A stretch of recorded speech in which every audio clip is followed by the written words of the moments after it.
Hi, my name is Andy N. This piece today is called With You at Trafford General. Don't forget how close it was when he rang you up after going to the doctors for a routine appointment of something else, and they mentioned the C word of them, and he dragged you out of the meeting almost in tears. Don't forget the way he couldn't find the words and kept losing his thread for a good minute or two, for your mother had to take his mobile off him and literally shout that word at you, her breath stopping and starting over the news. Don't forget how close it was when you went to the hospital with him and sat there, your fingers hunched over your bag in worry, unable to do anything but stare at the clock. Don't forget the way he couldn't find the words just looking outside the taxi on the way home, almost like he was calculating how long he had left, like he did when his own father went downhill, eddying round your concerns like rocks, until he got the letter, giving the all clear, and clutched it like a trophy for days, and the wind swayed in your pockets in relief.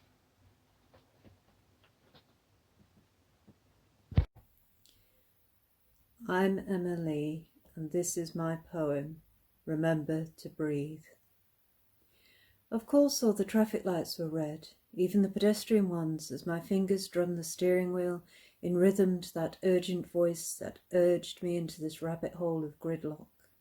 I can't answer my mobile, but know it would be that same voice again. Didn't it get traffic? Finally, I exit into the car park, swing into a space, run 4 flights, 2 stairs at a time, spurred on by nurses avoiding eye contact, and you, still breathing, watching the breeze ruffle the leaves on the cedar tree, confident I wouldn't let you do this alone. Andy Icott, visiting. There's an instinct of denial in survival to manage on a day-to-day basis, living in the here and now because the future is uncertain and if certain, too hard to comprehend. The wear and tear of retracing steps, days into weeks, into months, the path slowly becoming a rut. The increasing anxiety over obtaining a space in the hospital car park. There is a grief before the end. Even if you tell yourself to make these days count, to make the most this time. Still it comes, that pendulum swing, hammer blow of a last breath.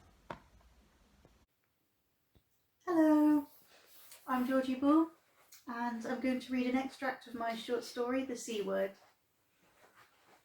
I knocked once, twice, a third time, then entered. I had already begun my apology before the door was fully open. I stepped into the room and paused. I'd expected to see my sister Emma crying in her bed, knees hugged to her chest, a mass of mascara-stained tissues covering her knees and stomach like a blanket.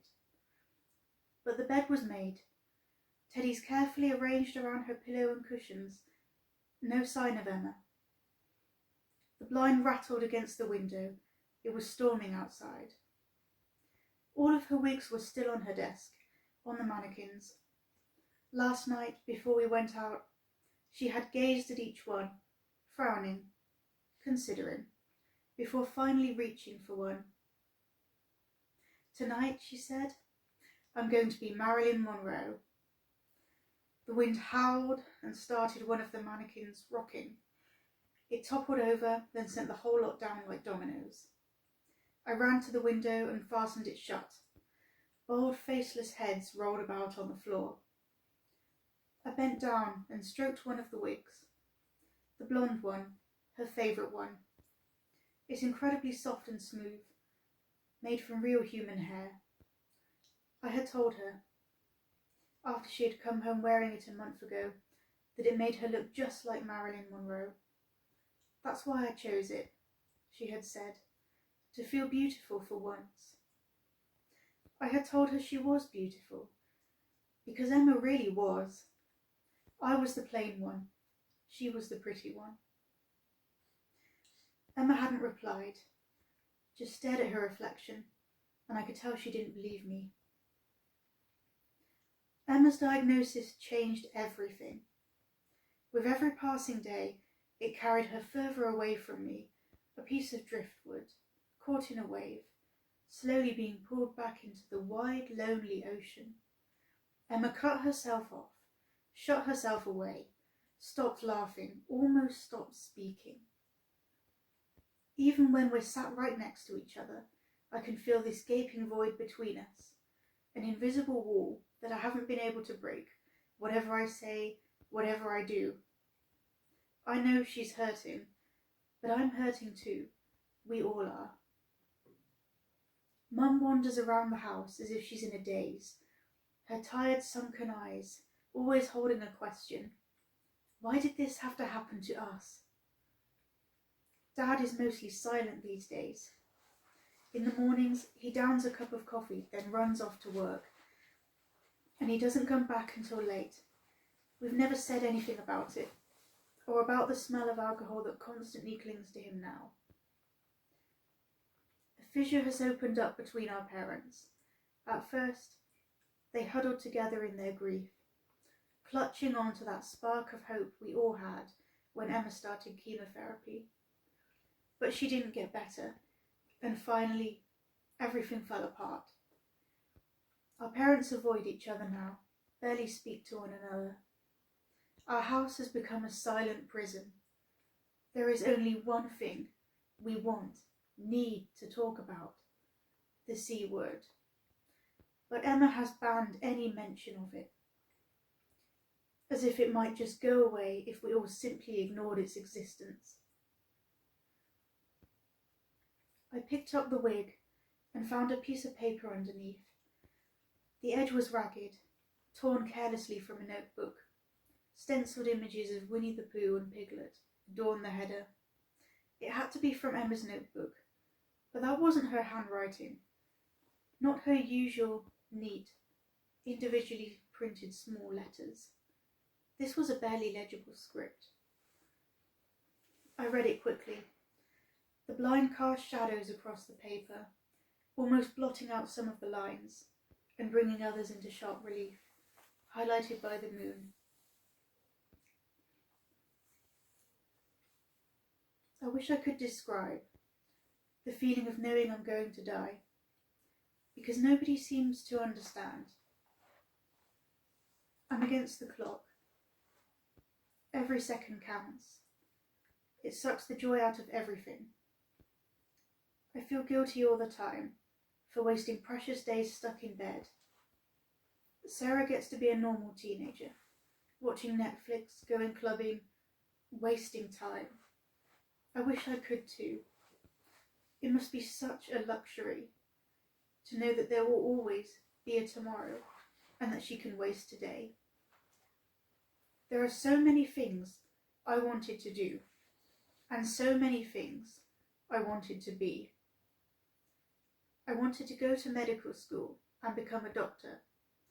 I thought that I would save lives, but I can't even save myself, and I'll leave this world having achieved nothing, without even making the slightest bit of difference. I'll eventually fade into the background of everyone's memory and be forgotten. Everyone tells me to keep on fighting, but who is it for? Me or them? I don't want to fight anymore.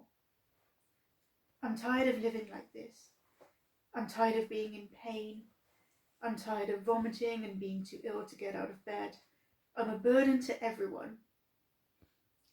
You would all be better off if you didn't have to look after me. I love you all and I'm truly sorry. But I hope you can understand that I need to find peace. Emma. The letter fell from my hand and fluttered to the floor. It's my fault. "I wish you were gone," I had said, but I didn't mean it. We argued over a boy. Emma liked him, but he liked me. The problem was that I liked him too. Emma had asked me not to take his phone number. She said she couldn't deal with any more hurt, any more disappointment. But I'd grown sick of living my life around my sister, constantly walking on eggshells, always putting her miles before myself. So I snapped. I called Emma. My hands were shaking so badly that I nearly dropped my phone. It kept ringing and ringing, and then I noticed a vibration coming from somewhere in the room. I found Emma's phone in her handbag and felt cold all over. Emma never leaves the house without her phone. She's not coming back.